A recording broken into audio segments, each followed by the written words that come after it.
Snowfall भाई snowfall. Hello enjoying. इसका उम्र कितना है? 8 महीना। 8 महीना। पूरी সমুদ্রে নামলে উঠতে ইচ্ছা করে না, আর বরফ দেখলে যেতে ইচ্ছা করে না। আর বরফ তো ছেড়ে দিলাম, রাস্তায় বিভিন্ন জায়গায় ল্যান্ডস্লাইড হচ্ছে, ছোট বড় সব পাথর পড়ে রয়েছে। পুরো হোটেলের সামনে সিঁড়িতে এরকম শিল জমে গিয়েছে। হাওড়া থেকে জম্মু তাওয়ার পথে হিমগিরি এক্সপ্রেসে প্রায় 36 ঘন্টার জার্নির ধকল সামলে জম্মু তাওয়াই থেকে প্রায় 100 কিলোমিটার আগে পাঠানকোট ক্যান্টনমেন্ট স্টেশনে নামার পর যারা কমেন্টসে লিখেছিলেন যে আপনি কাশ্মীর কেন গেলেন না, তাদের জন্য বলি কাশ্মীর নিশ্চয়ই যাব, তবে তার আগে হিমাচলের এমন কয়েকটা জায়গার গল্প আজ আপনাদের শোনাবো, যা শোনার পর হিমাচল সম্পর্কে আপনাদের আগ্রহ বাড়বে বই কমবে না।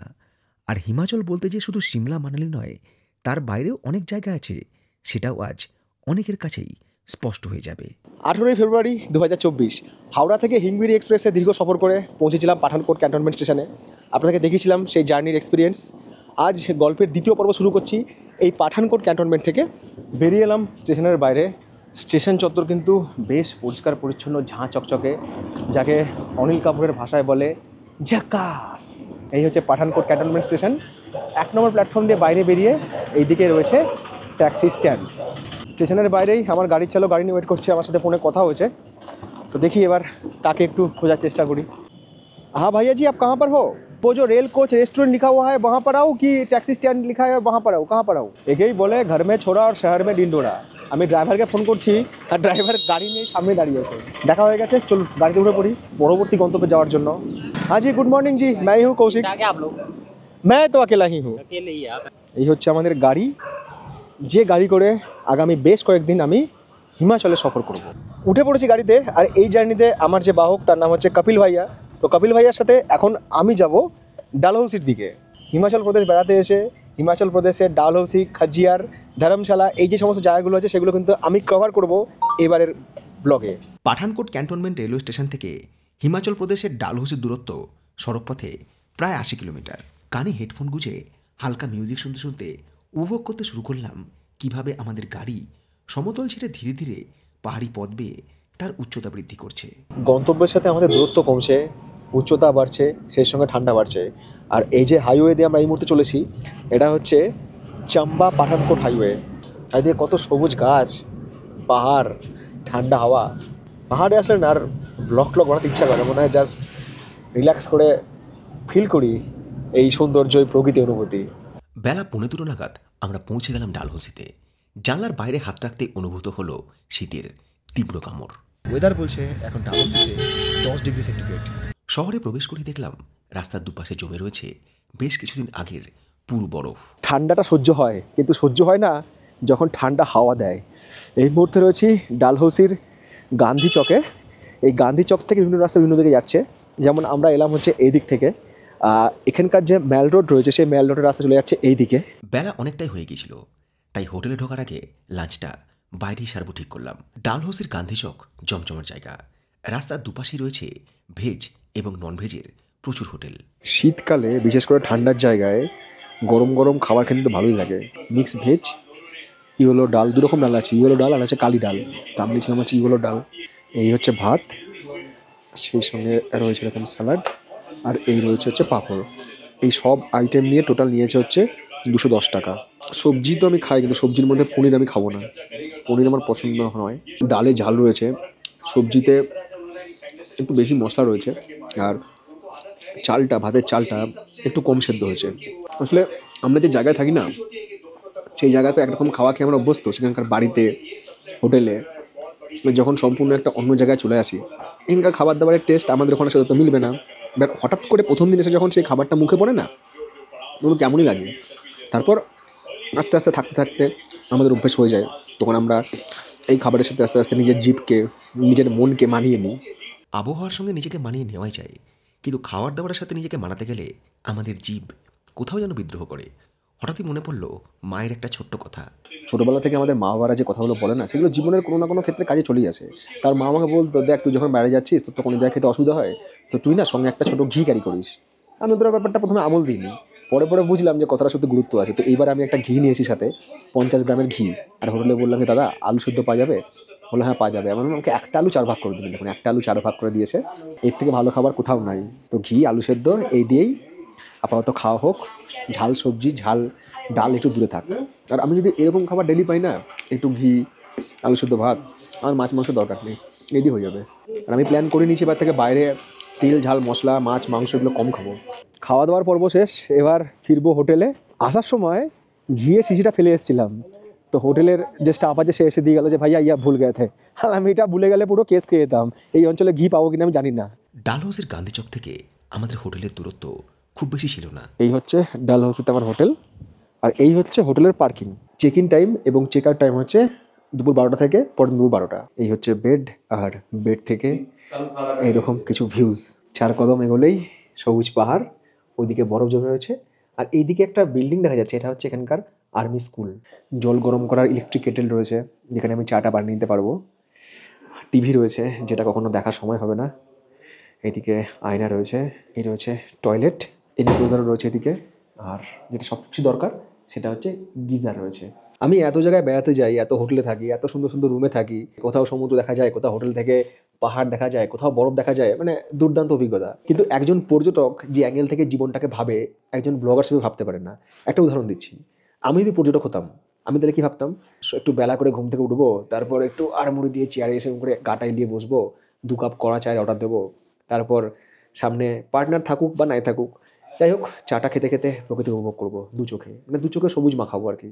বাট আমাদের লাইফ এরকমই, আমাকে কালকে সকালে উঠে ভাবতে হবে এই 6টার সময় আমাকে বেরোতে হবে, বেরিয়ে আমাকে এই জায়গা কভার করতে হবে, লেট হলে আবার ওই জায়গাটা মিস হয়ে যাবে, ওইদিকে সানরাইজ মিস, ওইদিকে সানসেট মিস, সবসময় এরকম প্ল্যানিং আমাদের চলতে হয়। তো আমাদের জীবনে, আমাদের মেন কথাটা বলছি, আমার জীবনে অ্যাজ এ ব্লগার আমার জীবনে সব কিছু আছে, বাট ভোগ করার জন্য নয়, সব কিছু যে আপনাদেরকে দেখানোর জন্য। হ্যাঁ, যদি কোনোদিন ট্যুরিস্ট হয়ে আসি আমি, যখন আমি ক্যামেরা ধরবো না, সেদিন আমি নেচারকে খুব ভালো মতোই ভোগ করবো এবং সেই ট্যুরটাকে অন্য লেভেলে এনজয় করবো। চটপট রেডি হয়ে নিয়ে কথা না বাড়িয়ে, কারণ আমাকে এখান থেকে যেতে হবে হচ্ছে খাজিয়ার হচ্ছে এখান থেকে 22 কিলোমিটার। আর এখন ঘড়িতে অলরেডি বেজে গিয়েছে 2:58, মানে 3টে বাজতে চললো। খাজিয়ার দেখে আমাকে আবারও ডালহৌসি ফিরে আসতে হবে। 10 মিনিটের মধ্যে রেডি হয়ে গেছি, তারপর আবারও ফিরে এসেছি গাড়িতে। সঙ্গে টুপি নিয়েছি, ভেতরে ওয়ার্মার পরেছি, আর সেই সাথে আরও টুকটাক কয়েকটা জিনিস নিয়েছি। চলুন এবার রওনা দিই খাজিয়ারের পথে। দেখি এই যাত্রাপথে আর খাজিয়ার পৌঁছে আপনাদের কী কী দেখাতে পারি। ডালহাউসি থেকে খাজিয়ারের পথে রওনা দিয়ে কয়েক কিলোমিটার পথ যেতে না যেতেই রাস্তার দুই দিকে বাড়তে থাকলো বরফের পরিমাণ আর একই সঙ্গে ঠান্ডার প্রভাব। এখানে স্নোফল হয়েছিল ফেব্রুয়ারি 5-6 তারিখে, আজ হচ্ছে 18 তারিখ, মানে হেভি স্নোফল হয়েছিল। তার জন্য বরফ কিন্তু এখন অনেকটাই গলে গিয়েছে, কিন্তু পুরোপুরি গলেনি, কিছু থেকে গিয়েছে। সেগুলি রাস্তার এদিকে ওদিকে পাহাড়ে যত্রতত্র। কিন্তু যখন এই সবুজের ফাঁকে ফাঁকে, মানে পাহাড় তো সবুজ, গাছপালা ঘেরা পাহাড় তো সবুজ, এবার এই সবুজ পাহাড়ের ফাঁকে ফাঁকে যখন এই সাদা সাদা বরফগুলো জমে আসে না, পাহাড়ের সৌন্দর্য যখন অন্যরকম। আর বাইরে ঠান্ডা এত, হাত রাখা যাচ্ছে না। আচ্ছা একটু টেম্পারেচার চেক করুন, এখন কত টেম্পারেচার চলছে এখানে। 12 ডিগ্রি, রেনফল ফোরকাস্ট, হ্যাঁ বৃষ্টিপাত দেখাচ্ছে। আর বৃষ্টির সঙ্গে যদি হালকা স্নো পড়ে তাহলে তো পয়সা শোধ। যখন আগেরবার এই সময় পেহেলগাম গেছিলাম, তখন ওই যে চন্দনবাড়ি যাচ্ছিলাম পেহেলগাম থেকে, ওই সিনটার কথা মনে পড়ছে, রাস্তাটার কথা ভালো করে মনে পড়ছে। সেম টু সেম লাগছে, শুধু রাস্তাটা একটু ন্যারো, এইটা একটু চওড়া, বাট বরফ দুপাশে একদম ফুল ফিল। ওয়েদার এই লেভেলে খারাপ হয়ে গেছে, বুঝতে পারছি না যদি আগে স্নোফল শুরু হয়ে যায় তাহলে হয়তো আমাদের খাজিয়ার যাওয়া হবে না, আটকে দেবে আমাদেরকে। স্নোফল ভাই, স্নোফল, আর কি চাই ভাই, শুরু হয়ে গেছে স্নোফল। খাজিয়ার এখনো 12 কিলোমিটার, চুমা ভাই চুমা। जाने देंगे आगे, जाना तो देना पर देख ले मौसम अपना। চলিয়ে वही तो पंगा पड़ गया, पुलिस वाले होने आगे। এখানে একটা টোল গেট রয়েছে, টোল দিতে হলো। আমি কপিলকে বললাম ভাই আমি নেমে যাব, এইরকম স্নোফল দেখে নিজেকে আটকে রাখা ভাই খুব মুশকিল। কারণ ট্রেন থেকে নেমে নেমে এসে যদি এরকম স্নোফল পাওয়া যায় তাহলে আর কি চাই ভাই। বাট একটা সমস্যা আছে, এখানে কথা বলছিলাম, যদি লাগাতার স্নোফল হয় তাহলে কিন্তু আমরা যেতে পারবো না খাজিয়ার। কারণ যদি খুব স্নোফল হয়ে যায় গাড়ি তাহলে আটকে যাবে, তখন ফিরে আসা মুশকিল হবে। তাহলে আমরা যতটা পারি যাবো, তারপরে ব্যাক করে চলে আসবো, আগামীকাল আবার খাজিয়ার যাওয়ার চেষ্টা করবো। Hello, enjoying. এই যে হালকা স্নোফল হচ্ছে, তো আমাদের মনে হচ্ছে যে কোথায় স্নোফল, অল্প অল্প হচ্ছে। 10 মিনিট যদি চলতে থাকে না, সব রাস্তাঘাট সাদা ঢেকে যাবে, তখন আবার ফিরে আসা প্রবলেম হয়ে যায়। ঠান্ডা তো চরম লাগছে, সহ্য করে নিচ্ছি আর এক্সাইটেডের মধ্যে পড়ে। এদিকটায় এসে না ফোনের টাওয়ার নেই, না জিওর আছে না এয়ারটেলের আছে, ওই জন্য ওয়েদার ফোরকাস্ট বুঝতে পারছি না যে এখন এখানে কত ডিগ্রি টেম্পারেচার রয়েছে। আর সেই সাথে বিট্টুকে thank you, Bittu actual Shimla, Manali, Khajjiar, Dharamshala এই সমস্ত ট্যুরও করায়, ঠিক আছে। তা আমি যাচ্ছিলাম কাশ্মীরে, আমার কিছু কাশ্মীর হওয়ার কথা এখন। তা আমাকে বললো দাদা তুমি একটু ডালহৌসিটা করে আসো, তোমার তো ওইটা নিয়ে কোনো ব্লগ নেই, ডালহৌসি, ধর্মশালা, খাজিয়ার একটু করে আসো, দিয়ে মানালি হয়ে তুমি ব্যাক করো। তাহলে ঠিক আছে, তুমি যখন বলছো চলে যাচ্ছি। তো ওই সব কিছু আর অর্গানাইজ করে দিয়েছে, হোটেল, গাইডারি সব কিছু। তো বিট্টু, লাভ ইউ ভাই, লাভ ইউ। তোমার জন্য এত সুন্দর জিনিস দেখতে পেলাম, থ্যাংক ইউ ভাই, থ্যাংক ইউ।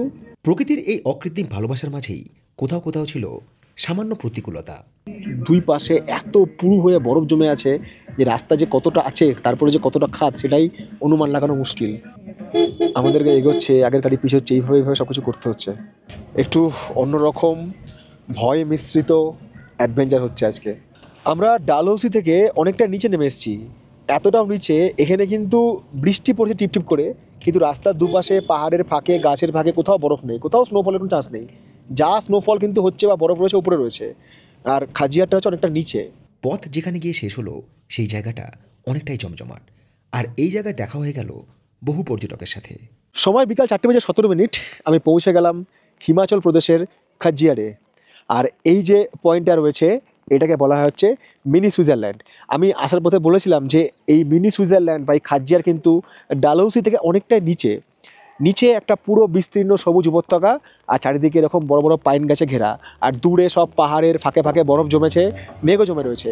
যখন ওই পেহেলগামে গিয়েছিলাম, ওখানে যে মিনি সুইজারল্যান্ড গিয়েছিলাম, সেই মিনি সুইজারল্যান্ড আর এখানকার কাটিংটা মানে আকৃতিটা অনেকটা একই রকম। ওটা পাহাড়ের ওপরে, এটা হচ্ছে পাহাড়ের নিচে। রাস্তার একধারে গাড়ি পার্কিং রয়েছে, যেখানে পরপর পরপর সমস্ত গাড়িগুলো পার্ক করা রয়েছে, আর হোটেলে কিছু আছে, আর সেই সঙ্গে রেস্তোরাঁও আছে। অর্থাৎ থাকার সঙ্গে কিন্তু খাওয়া দাওয়ার ব্যাপারটাও আপনারা এখানে করতে পারবেন। এদিকে সমস্ত ঘোড়া রয়েছে, যে ঘোড়া চড়ে পর্যটকরা নানা রকম ছবি তুলতে পারবেন। অন্তত বৃষ্টি না হলে এই জায়গাটা ভীষণ সুন্দর হতো, যদি একটা রৌদ্রোজ্জ্বল আবহাওয়া হতো। বাঁদর কি যেন খাচ্ছে, টমাটো। এই হচ্ছে খাজিয়ারের যে মিনি সুইজারল্যান্ড, সেখানে প্রবেশ করার গেট। 4-5 दिन मैं पिक लेके आया। वो जो पीछे पीछे है जो है ओ 4-5 दिन पहले मेल्ट हो गया, हाँ, बिल्कुल। मतलब यहाँ पर बर्फ होता है बहुत ना, पूरा पूरा बर्फ होता है। और खजियार में और क्या है? बस यही है सर जो कुछ है। এই হ্যাঁ, 5 দিন আগে পর্যন্ত এখানে প্রচুর বরফ ছিল, তারপর রোদ উঠেছে, বরফ সব মেল্ট হয়ে গিয়েছে। বরফ যে ছিল তার প্রমাণ তো রয়েছে, দূরে এখনও বরফ জমে রয়েছে। একটু কল্পনা করুন যে এই জায়গায় যদি পুরো বরফ জমে থাকতো, এখানে স্কি করা যেত, আরও যা যা সব স্নো অ্যাক্টিভিটি ছিল করা যেত, কত সুন্দর লাগতো। ভারতবর্ষে এতগুলো জায়গায় মিনি সুইজারল্যান্ড রয়েছে না, যে সুইজারল্যান্ড যাওয়ার ইচ্ছেটাই চলে গিয়েছে আমার। ফ্লাইং ড্রোনস প্রোহিবিটেড, এখানে ড্রোন ওড়ানো যাবে না, কারণ এখানে ওয়াইল্ড লাইফ সেঞ্চুরি রয়েছে। এটা হচ্ছে কালাটোপ খাজিয়ার ওয়াইল্ড লাইফ স্যাঞ্চুয়ারি। ধৌলাধার পর্বতের পাদদেশে অবস্থিত খাজিয়ার ঘন দেওদার, পাইন এবং সবুজের তৃণভূমি। খুব কাছেই রয়েছে কালাটপ অভয়ারণ্য, যেখানে রয়েছে বিভিন্ন প্রাণী এবং উদ্ভিদের সহাবস্থান। রয়েছে খাজিয়ার লেক। লেক থেকে কিছু দূরেই রয়েছে চম্বা রাজা পৃথ্বী সিং নির্মিত 12th সেঞ্চুরির খাজ্জি নাগের মন্দির। আপনারা যে এই জায়গায় বেড়াতে এসেছিলেন, তার স্মৃতি হিসাবে এখানে ফটোগ্রাফিও করতে পারবেন। আমাকে অনেক দর্শক বন্ধু বলে যে আপনি তো সোলো ট্রাভেল করেন, তাহলে আপনার ছবি কে তুলে দেয়? নিশ্চয়ই আপনি কাউকে লুকিয়ে লুকিয়ে নিয়ে যান, আমাদেরকে তাকে দেখান না। একদমই তা নয়। আমি আজকে আপনাদের দেখাবো যে কিভাবে আমি সোলো ট্রাভেল করে নিজে ছবি তুলি।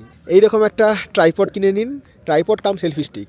এখানে আপনার ক্যামেরা সেট করুন, আর সঙ্গে থাকবে হচ্ছে একটা এরকম রিমোট। আপনার ট্রাইপড আর ক্যামেরা মানে ফোন, এটার অ্যাঙ্গেল করে দাঁড়ান, রিমোট প্রেস করুন, আর ঝাক্কাস ফটো তুলুন, আর সোশ্যাল মিডিয়ায় আপলোড করুন, ফেসবুক, ইনস্টাগ্রাম।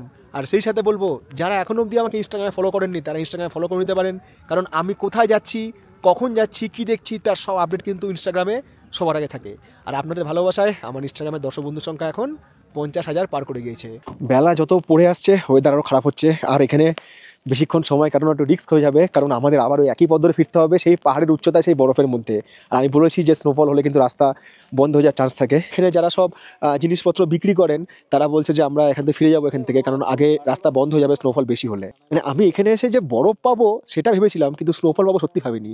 আর স্নোফলটা পুরো লাকের ওপর ডিপেন্ড করে। টুরিস্টরা কি সুন্দর উপরে উঠে গিয়েছে, উপরে উঠে গিয়ে ওখানে ছবি তুলছে, কারণ যত উপরে যাবে না তত কিন্তু বরফ হচ্ছে ঘন। আমি একটু বরফ ধরি। যারা বরফের জায়গায় আসছেন তাদের ক্ষেত্রে আমি একটা তথ্য আপনাদেরকে দেবো, যে আপনারা কিন্তু খালি হাতে না কোনো বরফে হাত দেবেন না। আপনারা একটু ভালো গ্লাভস ব্যবহার করুন। এটা হচ্ছে ডেকাথলনের গ্লাভস। আমি অনেকদিন ধরে এই গ্লাভসটা ব্যবহার করছি। এই গ্লাভসটার সব থেকে প্লাস পয়েন্ট হচ্ছে যে এটা কিন্তু টাচ সেন্সিটিভ, অর্থাৎ এটা দিয়ে কিন্তু যাদের টাচ ফোন আপনারা কিন্তু ফোন অপারেট করতে পারবেন। তো খালি হাতে কখনো বরফে হাত দেবেন না, অনেক সময় কিন্তু ওই স্নো ফ্রস্ট হতে পারে। টুরিস্টরা এখানে এসে প্রচুর এনজয় করছে। কাহা সে আয়ে হো আপ? দিল্লি থেকে এসে ডালহৌসিতে বরফ পেয়ে গেছে, कैसा लग रहा है आपको? मतलब स्नोफॉल भी देख ली, पैराग्लाइडिंग कर ली, मतलब मजा ही मजा है। बहुत मजा आ रहा है। ये तो लाइव स्नोफॉल हो रहा है। इसका उम्र कितना है? 8 महीना। সত্যি বলছি পুরীর সমুদ্রে নামলে উঠতে ইচ্ছা করে না, আর বরফ দেখলে যেতে ইচ্ছা করে না, বাট কিছু করার নেই, কারণ প্রকৃতি কখন তার মানে উগ্র রূপ দেখিয়ে দেবে। কারণ যেভাবে কন্টিনিউ স্নোফল হচ্ছে, আগে রাস্তা বন্ধ হয়ে চাপে পড়ে যাবো। তো আমরা এখান থেকে আর কি রওনা দিচ্ছি ডালহৌসির পথে। আর সেই সাথে আপনাদেরকে খুব সুন্দর একটা মুহূর্ত শেয়ার করলাম আপনাদের 6 থেকে 7 ইঞ্চি স্ক্রিনে। ভিডিও ভালো লাগলে ভিডিওকে অবশ্যই লাইক করুন আর সঙ্গে থাকুন। পাহাড়ে রাত খুব তাড়াতাড়ি নামে, তাই ফিরে এসে রাতের খাওয়ার ব্যাপারটাও তাড়াতাড়ি সেরে নিলাম। এমনিতেও দীর্ঘ ট্রেন জার্নিতে পর্যাপ্ত ঘুম আর বিশ্রামের অভাবে শরীর যথেষ্টই ক্লান্ত। সময় রাত 8:15। পাহাড়ে এমনিতে তাড়াতাড়ি খাবার দাবার দিয়ে দেওয়া হয়, ভাত ডাল সবজি আলু ভাজা সব ছিল। আমি বললাম আমার কিচ্ছু লাগবে না, চিকেন টিকেন লাগবে না, আমাকে সিদ্ধ ভাত দিন, একটু আলু কুচি কুচি করে কেটে সিদ্ধ করে দিন, আর 2টো বয়েলড ডিম দিন, যথেষ্ট। আর ঘি তো আমার সাথেই আছে। পরের দিন সকালে যখন ঘুম ভাঙল, তখন আশেপাশের পরিবেশ কিংবা আমার শরীর কোনোটাই আমার পক্ষে অনুকূল ছিল না। আজ 19 ফেব্রুয়ারি, সময় সকাল 9টা, আর বাইরে মেঘের ঘন ঘটা। আজকের প্ল্যানিং হচ্ছে আজকে এখান থেকে চাম্বা যাব, তারপরে ভারমোর যাব। তো যাই হোক, ব্রেকফাস্ট দিল, ব্রেকফাস্ট করে তারপরে আর কি বেরোবো। তার আগে অবশ্যই এক রাউন্ড চা খেয়ে নিয়েছি। ব্রেকফাস্টে আলুর পরোটা ছিল, তাই বললাম যে আমাকে ব্রেড বাটার দিতে, আর সেই সাথে একটা মশালা অমলেট দিতে, আর আপেল আছে সাথে, আপেল আমি সঙ্গে করে নিয়ে এসেছি।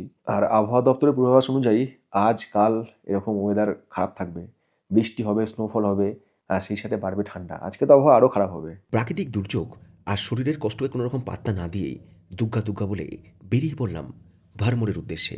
সময় নষ্ট করে কী বা লাভ, বেড়াতে যখন এসেছি বেরিয়ে পড়াই যাক। বেরিয়ে পড়াই যাক কথাটা এই জন্যই বলছি, কারণ আজকে প্রকৃতি কিংবা আমার শরীর দুটোই আমার অনুকূলে নেই, প্রতিকূলে রয়েছে। সকাল থেকে শরীর প্রচুর খারাপ করছিল, মাথা যন্ত্রণা করছিল। ব্রেকফাস্ট দিয়ে গেল, আপনাকে দেখালাম, বাট ব্রেকফাস্ট করতেই পারলাম না, তার আগেই বমি হয়ে গেল হড়হড় করে আর কি। মনে হলো যেন মাথা ধরাটা একটু কমেছে, শরীরটা একটু হালকা হয়েছে, তাও ওই পেটের মধ্যে কেমন একটা গুলাচ্ছে, পেটের মধ্যে কেমন করছে, মাথার সামনে পেছনের চাপ ধরে আছে। আমাদের যে পরিকল্পনা অনুযায়ী আমরা আগে যাবো এখান থেকে চাম্বা, তারপরে যাবো যে ভারমোর। চাম্বা এখান থেকে হচ্ছে 55 কিলোমিটার, আর ভারমোর হচ্ছে 120 কিলোমিটার। ভারমোরটা খুব সুন্দর জায়গা, আমি শুনেছি নাম, তো জানি না এখন অত যেতে পারবো কি না, কারণ ওদিকে শুনছি যে খুব ভারী স্নোফল হয়েছে এবং রাস্তা বন্ধ আছে, এমনিতে সকাল থেকে আজকে বৃষ্টি। তো বেরিয়ে পড়েছি, দেখা যাক কতদূর যেতে পারি আর শরীর কতটা সঙ্গ দেয়। ডালহৌসি থেকে খানিকটা পথ বেরিয়ে আসার পরই টের পেলাম শরীর আজ সঙ্গ দিচ্ছে না। জীবনে মনে হয় প্রথমবার পাহাড়ে এসে গাড়ি থামিয়ে বমি করছি আমি। 1 কিলোমিটার এসেছি, কেমন শরীরে পাক দিচ্ছে। আমি ড্রাইভারকে বললাম যে গাড়ি সাইডে দাঁড় করা। আর বমি কী করবো, বমি তো মানে কিছুই না, শরীর থেকে জল বেরোচ্ছে, আর সেই সাথে মাথায় যন্ত্রণা আর ঠান্ডা বৃষ্টি। লাগাতার বৃষ্টি, ঠান্ডা আর সেই সাথে অনবরত বমি, শরীর পুরোপুরি কাহিল হয়ে গেল। একবার ভাবলাম ফিরে যাই, কারণ হিমাচল প্রদেশের চাম্বা কিংবা ভারমোর এই দুটোই আমার প্ল্যানের প্রথম থেকে ছিল না। এই দুটো জায়গা পরে অ্যাড করেছিলাম। তারপর ভাবলাম আজ যদি ফিরে যাই তাহলে আমার আত্মবিশ্বাস কোথাও হয়তো হারিয়ে যাবে, আর এমনটা তো হতেই পারে বেড়াতে গিয়ে হঠাৎ শরীর অসুস্থ। তাই ঠিক করলাম এবার একটু মেডিসিনের সাহায্য নেব। আর অনেস্টলি স্পিকিং, আমার ব্যাগে কোনো রকম মেডিসিন থাকেই না, কারণ এইরকম পরিস্থিতির শিকার এর আগে কোনোদিন হয়নি। আর পাহাড়ে একটু এমনিতে মাথা চক্কর দেয়, যদিও আমার এসব কোনোদিন প্রবলেম হয় না কিছু, মানে আমার ফিল হয় না এসব কিছু। কিন্তু আজকে মনে হচ্ছে যেমন যখন গাড়ি নামছে আস্তে আস্তে হয়তো চক্কর দিচ্ছে, আবার শরীরটা এবার গোলাচ্ছে। হিমাচল প্রদেশের এই জায়গাটার নাম হচ্ছে বাথরি। তো এইখানে রাস্তার দুপাশে অনেক দোকানপত্র রয়েছে, তো এখানে একটা ডিসপেন্সারি দোকানের সামনে গাড়ি দাঁড় করিয়ে আর কি কিছু মেডিসিন কিনলাম। মাথা যদি যন্ত্রণা করে, মাথা যন্ত্রণা করার জন্য এটা, গ্যাসের জন্য মনে হচ্ছে এটা, আর ওই বমি যাতে না হয় তার জন্য হচ্ছে এটা। বললো এটা এখনই খেয়ে নিন, গ্যাসের ওষুধটা খানিকক্ষণ পরে খাবেন, আর এর সঙ্গে একটা ওআরএসও দিয়েছে। সব নিয়ে ওই 80 টাকা মতো বিল হলো। আমি 13 বছর হেলথ ডিপার্টমেন্টে চাকরি করেছি, যখন ফার্মাসিস্ট থাকতো না তখন ডিআরএসের কত মেডিসিন আমি ইন্টেন্ট করেছি। কোনটা যে কেন খায় তাও আমি জানতাম না, এই জন্যই আমার ইন্টারেস্ট ছিল না, কারণ আমি মেডিসিন জিনিসটাকে পছন্দ করি না এবং চেষ্টা করি যত সব ওষুধ না খাওয়ার। ইনফ্যাক্ট আমার ব্যাগে কোনো মেডিসিন থাকেও না। রিসেন্টলি আমার একটা বান্ধবী, ও আমাকে একটা মানে ওই ফার্স্ট এড কিট দিয়েছে, ওর মধ্যে ওই ব্যান্ডেড, ভিক্স, তারপরে স্যাভলন, কিছু ওষুধ এরকম দিয়ে দিয়েছে। আমি খুলেও দেখিনি, ওটা আমার ব্যাগেই রাখা ছিল। তা আজকে সকালবেলা যখন শরীর খারাপ করছে তখন ওটার প্রয়োজন পড়লো, তা খুলে দেখলাম যে ওখানে ফেমোটিডিন আছে। আমি দেখলাম নেটে সার্চ করে, মনে হলো যে ফেমোটিডিন বোধহয় গ্যাসের ওষুধই হবে, তো ফেমোটিডিন খেয়ে নিয়েছিলাম। তারপরেও তো যাই হোক মোটামুটি মানে ঠিক হয়নি, তো এখান থেকে আর কি ওষুধ নিয়ে খেলাম, এখন দেখা যাক কতক্ষণে ঠিক হয়। বৃষ্টি শেষে আশেপাশে থেকে ভেসে আসা মেঘগুলো চলার পথকে ঘিরে ধরেছে। দিনের বেলাতেই যেন আঁধার ছেয়ে গিয়েছে। আমি সব কিছু দেখছি, কিন্তু অবচেতনে, কারণ ভেতর থেকে শরীর সিগন্যাল দিচ্ছে কিছু একটা সমস্যা আছে। অজান্তেই উড়ে আসা মেঘগুলো ধীরে ধীরে জমা হচ্ছে গাড়ির উইন্ডস্ক্রিনে। ওষুধ খেয়েও খুব একটা কাজ হলো না, আরও একবার বমি, আর শরীরে কিছুই নেই। একটু জল খেয়েছিলাম, সেটা উঠে গেল, আর পেটে সেই লাগছে। আজকে যে প্রোগ্রাম কী করে শেষ করবো জানি না। হঠাৎ মনে পড়ল মিউজিক থেরাপির কথা। হালকা মিউজিকের গান চালিয়ে কানে হেডফোন গুঁজে চোখ বন্ধ করে চুপচাপ বসে থাকা। এতে একটা সুবিধা এই যে আমার যে কষ্ট হচ্ছে সেই সিগন্যালটা শরীর থেকে ব্রেনে এসে পৌঁছায় না। ক্লান্ত শরীরে একসময় ঘুম এসে দু চোখের পাতায় ভর করলো। তারপর ঠিক কী হয়েছে একটু মনে নেই। অনেকক্ষণ ঘুমোলাম, পথ চলছি। ভারমোর এখনও প্রায় এখান থেকে 36 কিলোমিটার। এদিকে রাস্তাঘাট খুব একটা ভালো তা বলতে পারি না, এমনি তো বর্ষাকাল, ল্যান্ডস্লাইড হয়েছে বিভিন্ন জায়গায়, রাস্তার ধস, রাস্তায় জল কাদা জমে রয়েছে। তার মধ্যে দিয়েই আমরা চলেছি ভারমোরের দিকে। আর এইসব সাইডে সব বড় বড় পাহাড়, আর দূরে যেসব পাহাড় দেখা যাচ্ছে সেখানে সব বরফ জমে রয়েছে, মেঘ জমে রয়েছে, হয়তো উপরে হেভি স্নোফল হচ্ছে, নিচ থেকে বোঝা সম্ভব নয়। আমাদের রাস্তার সাথে সাথে এই পাশে যে নদীটা চলেছে এটা হচ্ছে রবি নদী, RAVI, রবি নদী। আর টেম্পারেচার এখন এখানে 9 ডিগ্রি সেন্টিগ্রেড, 9-এর কমই হবে, ঠান্ডা মারাত্মক। তো যাই হোক, এখন এই ORSটা খেলাম, জানি না এটা আবার বমি হয়ে উঠে যাবে কিনা, বুঝতে পারছি না, কিছু তো পেটে থাকছে না। আর যেটুকু অনুভব হচ্ছে ভেতর থেকে যে ঘুমের অভাব থেকেই এই সমস্যাটা হয়েছে। হিমাচল প্রদেশের চম্বা ডিস্ট্রিক্টের ভারমোর হিল স্টেশন হওয়ার পাশাপাশি আধ্যাত্মিক দিক থেকেও যথেষ্টই গুরুত্বপূর্ণ। মহাদেবের বাসস্থানের পঞ্চকৈলাস অর্থাৎ কৈলাস মানসরোবর, কিন্নর কৈলাস, শ্রীখান মহাদেব, আদি কৈলাস এবং মণিমহেশ। এই মণিমহেশের যাত্রা শুরু হয় ভারমোর থেকে। আর সমুদ্র বিশ্ব থেকে ভারমোরের উচ্চতা হচ্ছে 7000 ফুট। আর এখান থেকে উপরে ওই যে বরফ জমে আছে ওখানে রয়েছে ভারমানি মাতার মন্দির। প্রাকৃতিক সৌন্দর্যের দিক থেকে ভারমোর খুব সুন্দর। আপনারা ইউটিউবে যদি ভারমোর সার্চ করেন তাহলে তো দেখতে পাবেন। আজকের দিনে এই জায়গা হয়তো প্রাকৃতিকভাবে খুব একটা নিরাপদ নয়, কারণ চারিদিকে বরফ জমে রয়েছে, বৃষ্টি হচ্ছে, আর সেই সাথে উপরে স্নোফল হচ্ছে। আমি ঠকঠক করে কাঁপছি, কারণ ভারমোরের এখন তাপমাত্রা হচ্ছে 4 ডিগ্রি। লাগাতার স্নোফল হবে বিকাল 4টের পরে। তো আমরা উপরে যাওয়ার চেষ্টা করেছিলাম, তো আমাদের ড্রাইভার বলছে যে উপরে যাওয়াটা এখন ঠিক হবে না, কারণ যদি ভারী স্নোফল শুরু হয়ে যায় ফিরে আসতে পারবো না। এমনি তো টুরিস্ট এখানে নেই, কন্টিনিউ বৃষ্টি, সকাল থেকে যে বৃষ্টি শুরু হয়েছে, বৃষ্টি ছাড়ার কোনো নাম নেই। রাস্তাঘাটে প্রায় লোকজন নেই বললেই চলে, শুধু দোকানপাট খোলা রয়েছে। কেই বা বেরাবে এই বৃষ্টিতে শখ করে বলুন। এখানে একটা দোকান রয়েছে যেখানে আর কি একটু हाथ पा छेके नेওয়া যায়, কারণ ঠান্ডা এখানে মারাত্মক। भैया यहाँ पर क्या स्नोफॉल होता है? आप जो जगह इस जगह पे स्नो था यहाँ पे? আমাদের গাড়ি না গেলেও ভারমোরের ওপরে অর্থাৎ যেখানে প্রচুর বরফ রয়েছে এবং একই সাথে রয়েছে ভারমানি মাতার মন্দির, সেখানে কিভাবে পৌঁছানো যায় সেই ব্যাপারেই স্থানীয় দোকানদারের সাথে কিছু কথাবার্তা সেরে নিলাম। এখানে যে দোকানদার রয়েছে সে বলছে যেখানে এমনি গাড়ি যাবে না, কিন্তু 4x4 যে গাড়ি সেটা যেতে পারে। তো 4x4 গাড়ি হয়তো বাস স্ট্যান্ডে পাওয়া যাবে, যে বাস স্ট্যান্ড অর্থাৎ ভারমোরের যে বাস স্ট্যান্ড যেটা আমরা ছেড়ে এসেছি। আর সেই সাথে বলবো যে ডালহৌসি থেকে কিন্তু ভারমোর আসার বাস রয়েছে, মানে এই রাস্তায় বাস চলে। রাস্তা যদিও খুব ভালো নয়, তো রাস্তা যেরকম যে লেভেলে চড়া বাস চলে যায়। 4x4 নেই যায়গে, আচ্ছা ঠিক আছে চালিয়ে 4x4ও যাবে না। এমনিতে তো এখন একটু অফ সিজন, টুরিস্ট নেই, আর 4x4ও যাবে না, কারণ উপরে এত স্নোফল হয়তো 4x4ও ফেসে যাবে। তো আর রিস্ক নিয়ে লাভ নেই, চেষ্টা অনেক রকমভাবে করলাম। ফেরার পথে দেখলাম বৃষ্টিপাতের কারণে রাস্তার বিভিন্ন জায়গায় ল্যান্ডস্লাইড শুরু হয়ে গেছে। ছোট বড় মাঝারি বিভিন্ন রকমের পাথর রাস্তায় পড়ে আছে। আমাদের গাড়ির চালক সেই সব পাথর বাঁচিয়ে বাঁচিয়ে কোনো রকমে আমাদের গাড়িকে নিয়ে গেল ভারমোর থেকে ডালহৌসির দিকে। ভারমোর থেকে রওনা দিয়ে যখন চাম্বাতে এসে পৌঁছালাম তখন ঘড়ির কাঁটা বিকেল 5:45 ঘরে পৌঁছে গিয়েছে। বিকেল 5:45 আমরা এসে পৌঁছালাম চাম্বাতে। হিমাচল প্রদেশের একটা ডিস্ট্রিক্ট হচ্ছে চাম্বা। চম্বা থেকে ডালহৌসি সড়কপথে আরও 56 কিলোমিটার। এদিকে সন্ধ্যা হয়ে আসছে, ওদিকে আকাশে মেঘের ঘনঘটা। যেন মনে হচ্ছে বর্ষাকালে পাহাড়ে বেড়াতে এসেছি। মানে শীতকাল, ফেব্রুয়ারি মাস, এই সময় যেরকম বৃষ্টি, পাহাড় এরকম কাদা, জাস্ট মানে বিশ্বাসই করতে ইচ্ছা করছে না। একটু পরেই শুরু হলো মুষলধারায় বৃষ্টি, একই সঙ্গে ঘন ঘন বিদ্যুতের ঝলক। বৃষ্টির ফোঁটাগুলো তীব্র গতিতে ঝাঁপিয়ে পড়ছে গাড়ির উইন্ডস্ক্রিনে। সেগুলোর এতই প্রতিরোধ, দুটো ওয়াইপারও যেন বারংবার হাঁপিয়ে উঠছে। সেই দিন সেই জায়গায় শপথ নিলাম, আর কোনোদিন যদি দেখি পাহাড়ে বৃষ্টির পূর্বাভাস রয়েছে তাহলে সেই দিনের প্রোগ্রাম অবশ্যই পোস্টপোন করব। সন্ধ্যা 7:49 ফিরে এলাম হোটেলে, বা পাতি বাংলায় বলতে গেলে বেঁচে গেলাম। যেমনি ঠান্ডা তেমনি হাওয়ার দাপট, বৃষ্টি হালকা কমেছে, হাওয়ার বিশাল দাপট। আপাতত হোটেলে ঢুকে ঘুমোতে হবে, কারণ সন্ধ্যাবেলায় আবারও টানা বমি হয়েছে আমার। ফুড পয়জন হলো কিনা কে জানে। ঘড়িতে সময় তখন রাত 8:30। সবে ঘুমানোর তোড়জো শুরু করেছি, ঠিক সেই সময়তে শুরু হলো প্রবল বেগে শিলাবৃষ্টি। পুরো হোটেলের সামনে সিঁড়িতে এরকম শিল জমে গিয়েছে, এগুলোকে বলা হচ্ছে ওলে। পাহাড়ে শিলাবৃষ্টির সঙ্গে সঙ্গে হাওয়ার দাপট ঠিক কতটা তীব্র হতে পারে নিজের চোখে না দেখলে বিশ্বাস করাই কঠিন। স্নোফলের আশা করেছিলাম, এখন শুরু হয়েছে শিলাবৃষ্টি। বাইরে যে লেভেলে ঝোড়ো হাওয়া আর শিলাবৃষ্টি, জানি না কালকে সকালের প্রোগ্রাম কী হবে। যাই হোক, হোটেলে ফিরে এসে একটু রেস্ট নিলাম, তারপর খাওয়া দাওয়া করলাম। খাওয়া দাওয়া বলতে গেলে মুড়ি খেলাম, মুড়ি একটু স্যালাড খেলাম আর জল খেলাম আর 1 কাপ র চা খেলাম। আর কিছু খাইনি। হোটেলে জিজ্ঞেস করছিল যে খাবার কী দেবো দাদা রাতে, আমার কিছু খাবার দিতে হবে না, আমি কিছু খাবোই না। দেখুন জল খাচ্ছি তা ভেজকে উঠে যাচ্ছে, তারপরে ইউরিন ইয়েলো হয়ে গিয়েছে। জানি না এত কেন প্রবলেম হচ্ছে, ওখানে এরকম প্রবলেম হয় না, এবারই এত প্রবলেম। যাই হোক, দেখা হচ্ছে আপনাদের সাথে আগামীকাল সকালে নতুন কোনো গল্প নিয়ে, যদি সুস্থ থাকি।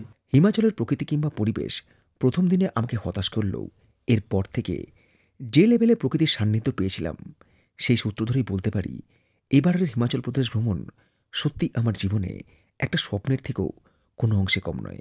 ফিরব সেই সব প্রকৃতির রোমাঞ্চকর গল্প নিয়ে আগামী পর্বে। জার্নি করতে করতে ব্লগ এডিট করছি, তাই আজকের গল্প এখানেই শেষ করলাম।